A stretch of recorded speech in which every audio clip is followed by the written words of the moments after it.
ஸ்ரீபெரும்புத்தூர் பாராளுமன்ற தொகுதியில் பதிவான வாக்குகள் வந்து சென்னை குரோம்பேட்டையில் உள்ள மெட்ராஸ் இன்ஸ்டிடியூட் ஆஃப் டெக்னாலஜி, அதாவது எம்ஐடி என்று சொல்லக்கூடிய தனியார் கல்லூரியில் வந்து வாக்கு எண்ணிக்கை நடைபெற உள்ளது. இன்னும் சற்று நேரத்தில் தமிழகம் அதிகமாக வாக்காளர்களை கொண்ட தொகுதியாக ஸ்ரீபெரும்புத்தூர் தொகுதி உள்ளது.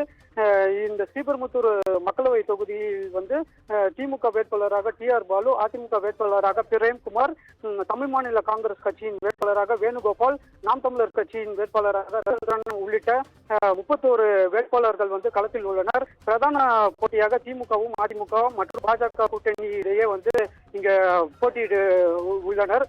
மேலும் ஸ்ரீபெரும்புத்தூர் தொகுதியில் மொத்தம் 14,36,025 வாக்குகள் பதிவாகி உள்ளன. வாக்கெண்ணும் மையத்தில் வந்து சுமார் 200க்கும் மேற்பட்ட காவலர்கள் வந்து பாதுகாப்பு பணிகளில் ஈடுபட்டு வருகின்றனர்.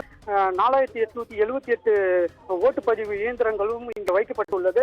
சட்டசபை தொகுதிகளாக தாம்பரம் 31, பல்லாவரம் 32, ஸ்ரீபெரும்புத்தூர் தொகுதியில் வந்து 28, ஆலந்தூர் 29 மற்றும் மதுரவாயில், அம்பத்தூர் என்ற பகுதியில் 138 தொகுதிகளாக அடங்கியுள்ளது. மேலும் இந்த பகுதியில் வந்து இன்று காலை வந்து ஓட்டு எண்ணிக்கை மையத்திற்கு வந்து TR பாலு வருகை தந்துள்ளார்.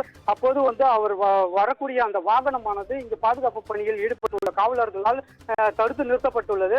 இதனால் இப்பகுதியில் வந்து சற்று பரபரப்பான சூழலும் ஏற்பட்டது. தொடர்ந்து அவர் காரிலேயே அமர்ந்து தனக்கு வாகனத்திற்கான அனுமதி உள்ளதாகவும் காரை அனுமதிக்க வேண்டும் எனவும் அவர் வலியுறுத்தி கோரிக்கை வைத்திருந்த நிலையில் காவல்துறையினர் வாகனம் உள்ளே அனுமதி கிடையாது, நீங்கள் வந்து இறங்கிதான் செல்ல வேண்டும் என்று காவல்துறையினர் வலியுறுத்தியதன் பேரில் அவர் ஆத்திரத்துடன் காரில் இருந்து இறங்கி உள்ளே செல்லும் காட்சிகளை நம்மால் பார்க்க முடிகிறது. மேலும் இந்த சம்பவத்தால் இப்பகுதியில் சிறிது நேரம் பரபரப்பான சூழல் ஏற்பட்டு வருகிறது.